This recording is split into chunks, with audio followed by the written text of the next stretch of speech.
Eu tive acesso aos bastidores da relação entre São Paulo e Daniel Alves, desde o namoro até o divórcio na porradaria. E vou contar tudo o que eu sei para você nesse vídeo. Mas antes, se inscreve no canal, deixa o seu like e ativa as notificações para você não perder os próximos vídeos. Eu sou Ricardo Perrone, jornalista esportivo, colunista do UOL, e esse é o meu canal no YouTube.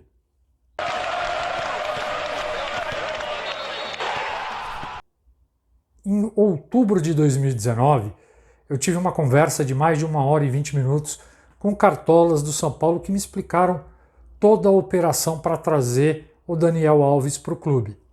Bom, a ideia de trazer o Daniel Alves surgiu de um encontro do Lugano com o Daniel Alves num jogo do Paris Saint-Germain em Paris. O Lugano plantou a sementinha e depois disso o Raí conversou com o empresário do Daniel Alves, explicou a ideia, o empresário do Daniel Alves ficou de consultar o jogador e deu a seguinte resposta para o Raí: olha, ele não descarta ir para o São Paulo neste momento.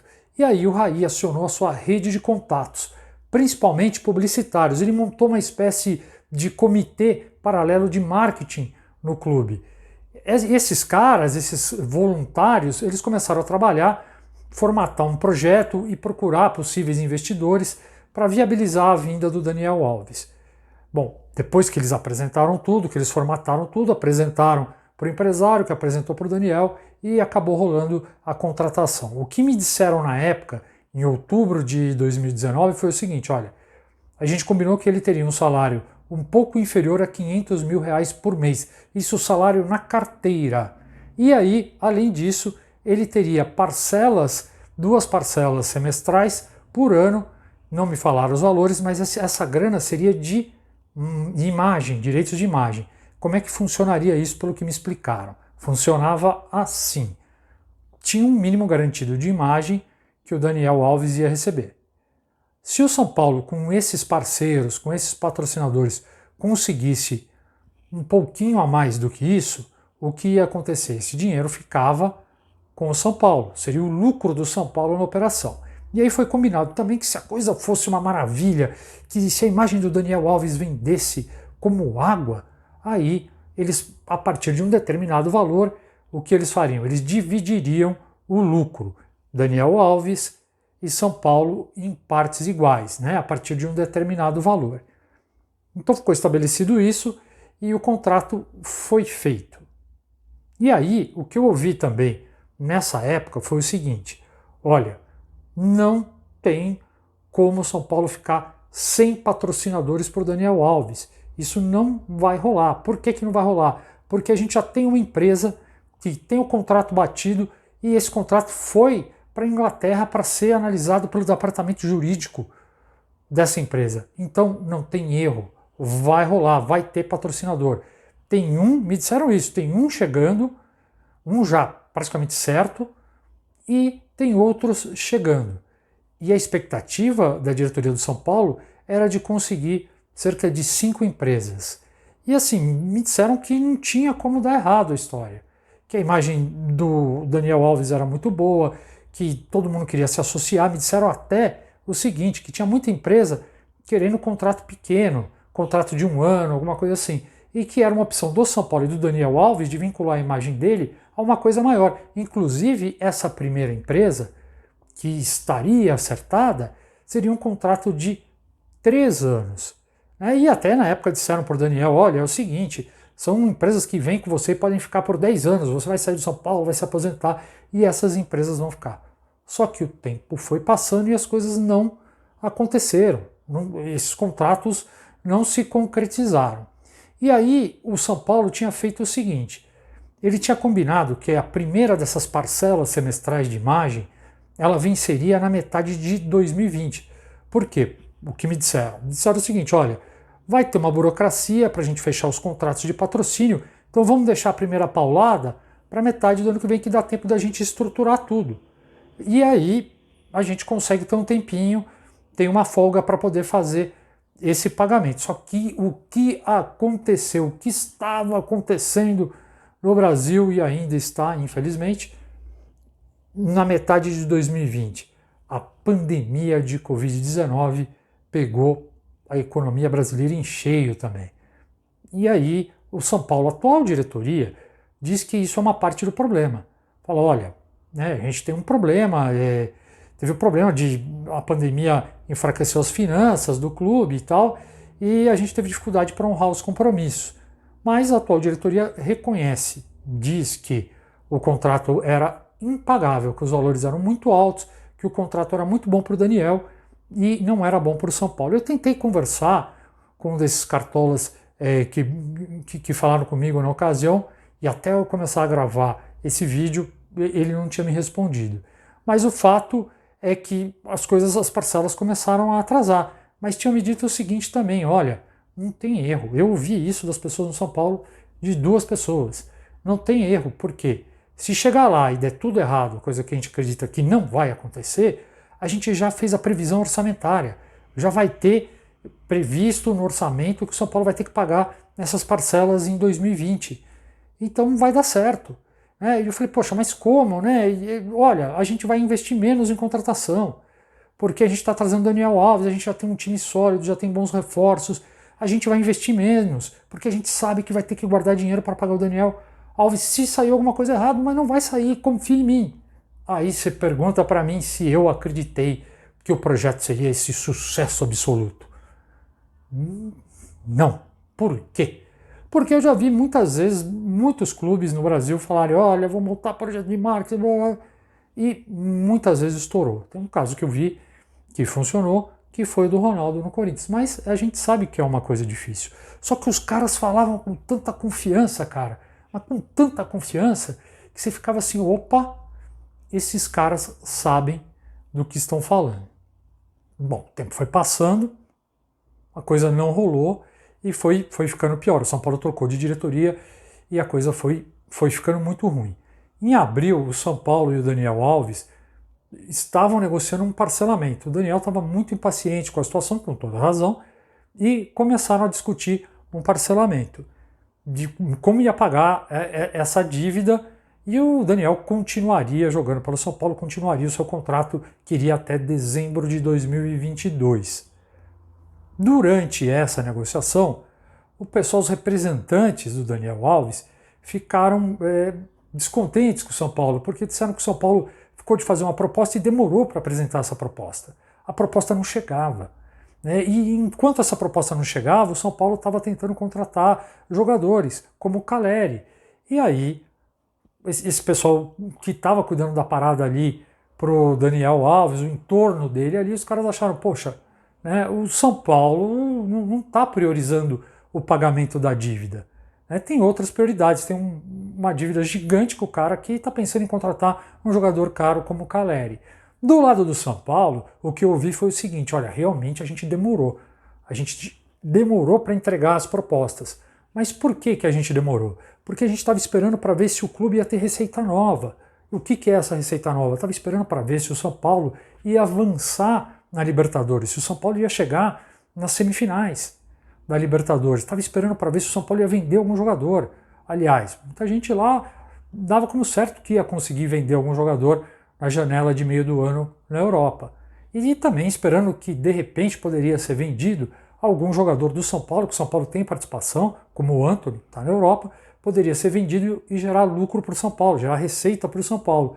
E esse dinheiro mudaria a proposta. O São Paulo saberia, opa, em vez de ter 1x para pagar o Daniel, eu tenho 2x, vou fazer a proposta assim. Então o São Paulo acha que o Daniel Alves não entendeu isso, e mais, o São Paulo acha que ele não foi sensível com a pandemia, com os problemas que a pandemia provocaram nas finanças do clube. Que ele deveria ter entendido, poxa, os caras estão me devendo uma grana pesada, mas tem a pandemia aí, tá difícil para todo mundo e tal.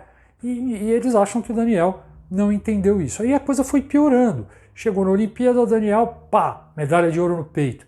Foi lá e deu uma entrevista expondo o São Paulo, dizendo que o São Paulo falhou com ele, que ele nunca falhou com o São Paulo, que ele recolocou o São Paulo no mundo. E aí a coisa azedou muito. O São Paulo não gostou. E para piorar, o São Paulo entendeu, as pessoas no São Paulo entenderam o seguinte, que o Daniel Alves e o empresário dele, que também fez críticas públicas ao São Paulo, que esses caras não foram sensíveis a doença do presidente do clube, porque nesse momento o Júlio Casares, o presidente do São Paulo, estava hospitalizado com o Covid. E eles acham, poxa, o cara deveria entender isso e entender a falta que faz ter o presídio aqui no Morumbi para bater o martelo, para chegar, matar no peito e falar, ó, a negociação vai ser assim, isso aqui pode fazer, isso aqui não pode. E aí a coisa desandou de vez quando o Daniel fala para os representantes dele avisarem a diretoria do São Paulo que, olha, né, não vou treinar, não vou voltar das eliminatórias. Só que nesse ponto aí, já a negociação já tinha evoluído para o seguinte, já não estavam mais discutindo só o parcelamento da dívida. Aí eles já tinham, né, o pessoal de São Paulo já tinha falado, olha, não dá mais do jeito que está e tal. E aí começaram a negociar a rescisão do contrato. Então, é importante ficar claro isso, que quando o Daniel toma essa decisão de não aparecer mais, já estava decidido que ele não ia ficar. Eles já estavam discutindo somente como seria a rescisão contratual. Aí o São Paulo ficou extremamente ofendido. Achou um abuso do Daniel, né? Poxa, como é que o cara faz um negócio desse? É um desrespeito com o clube, com os colegas, com o Crespo. Ele não aparecer e nem ligou para alguém aqui. Foram os representantes, né? Um dos representantes que avisou que ele não vem. Então o São Paulo ficou muito puto. E aí o Belmonte faz aquele pronunciamento dizendo que o Daniel não está mais à disposição do Crespo. E aí, por sua vez, né, os representantes do Daniel também ficaram putos, porque os caras esperavam uma reação mais diplomática do São Paulo. Porque naquele momento ali, a conversa estava caminhando para um acerto. Então eles entendem que não tinha necessidade do São Paulo chutar o balde. O São Paulo entende que o Daniel chutou o balde primeiro. E que o São Paulo precisava ter pulso, mostrar para a torcida, ó, pô, isso aqui não é uma festa, o cara vai chegar, não vou. Vai ter uma reação forte. E aí deu uma estremecida. Só que os dois lados entendiam que precisavam resolver logo a parada. O Daniel porque tinha prazo para ser inscrito no Brasileiro, né, no caso de acertar com uma equipe brasileira. E o São Paulo queria, né, se livrar logo, queria virar a página o mais rapidamente possível. E aí a coisa foi caminhando e emperrou no seguinte ponto. O Daniel queria uma entrada. Na cabeça do Daniel funcionou mais ou menos assim, segundo pessoas próximas a ele me disseram. Olha, é o seguinte, eu vou aceitar um parcelamento longo, mas para isso eu quero pegar uma grana na mão, quero pegar uma grana ali na hora. Né? Então o São Paulo tem que dar uma entrada, vai parcelar o que me deve e me dar uma entrada. Só que, também de acordo com pessoas próximas ao Daniel, ele queria, além da entrada, receber os salários até o fim de 2021 e uma parte do que ele tinha direito a receber em 2022. E o São Paulo falou, opa, uma coisa não é por aí. Eu não tenho grana para te dar na vista. Esquece, eu não tenho dinheiro para te dar entrada. E também não acho justo, você não vai jogar, mas por que eu vou ficar pagando até uma parte de 2022 e o que falta de 2021, isso aí não vai rolar. Aí as partes chegaram num valor que seria pago pelo São Paulo, que envolve, além da dívida, alguns valores que ele queria receber de restante de contrato e tal. Chegaram no valor de 25 milhões. E aí o São Paulo resolveu o problema da entrada da seguinte forma. O São Paulo falou, olha, vamos fazer o seguinte, vamos rescindir o seu contrato. Rescinde no dia 17 de setembro. A partir daí, você não recebe mais salário, você não vai receber. Depois de 17 de setembro, você não recebe mais nada. Está rescindido o salário e esses valores aí, isso aí não vai rolar. E aí o que vai acontecer? Se eu rescindir o seu salário, você vai ter direito às verbas rescisórias. Então aí, as verbas rescisórias, como férias proporcionais, multa de 40% do FGTS, 13º proporcional, tudo isso daí, a gente assinando a rescisão, você a partir de até 10 dias depois da rescisão você pega essa grana, então essa grana vai ficar como se fosse entrada. Vou te dar uma grana na mão. Não vou dar a entrada como você queria, mas vai ser uma grana na tua mão, porque você vai levantar as verbas rescisórias. E aí, como eles conseguiram colocar nesse valor total de 25 milhões, tem alguma coisinha ali, o contrato é muito grande para a gente falar em coisinha, né? Tem alguma coisa de 2022 que o São Paulo resolveu colocar para acertar, para conseguir o acordo. Então ficou assim, essa grana de verbas rescisórias, o que vai acontecer? O São Paulo tem os 25 milhões para pagar e vai abater o que ele levantar de verbas rescisórias. Não me falaram um número, eu não tenho esse número, mas abate esse valor e aí, a partir de 2022, o São Paulo começa a pagar o parcelamento, são 60 parcelas. Muita gente diz, e a diretoria do São Paulo ficou irritada com isso, que o São Paulo está pagando 25 milhões para o cara ir jogar em outro clube. E eu conversei bastante no São Paulo sobre isso. O São Paulo entende que não é assim, por quê? Porque com a rescisão, o São Paulo fez uma conta rápida, eles ainda vão digerir melhor essa parada toda, mas o cálculo rápido do São Paulo é de uma economia de 27 milhões de reais com a rescisão do contrato. E o São Paulo entende também que, por exemplo, a grana do FGTS já tinha saído do caixa do clube porque o dinheiro já estava depositado e tal. Então o São Paulo entende que não teve que correr atrás, né, para conseguir levantar uma grana rápida para dar de entrada. São Paulo entende assim, ninguém fala assim, olha, porra, foi um puta do negócio. Porque todo mundo entende que uma rescisão dessa não é legal, né, no clube. Mas entende também o seguinte, olha, foi o melhor que a gente conseguiu fazer. E eu conversei com pessoas próximas ao Daniel que também gostaram do acordo. Falaram assim, não, tá beleza, sem reclamações. Agora, o que eu sei nos bastidores também é que tem muita gente muito incomodada com o Daniel, decepcionada, porque o projeto era para movimentar muita grana de patrocínio, que era para ele ser um novo grande ídolo do São Paulo e tal, e nada disso aconteceu. Então tem muita gente, né, magoada. A verdade é que as duas partes acumularam muita mágoa nessa história toda e o casamento foi assim. O fim do casamento foi assim, cheio de ressentimentos. Bom, tá aí, te contei tudo o que eu sabia sobre esse caso. Espero que você tenha curtido o vídeo. A gente se vê por aqui. Abração!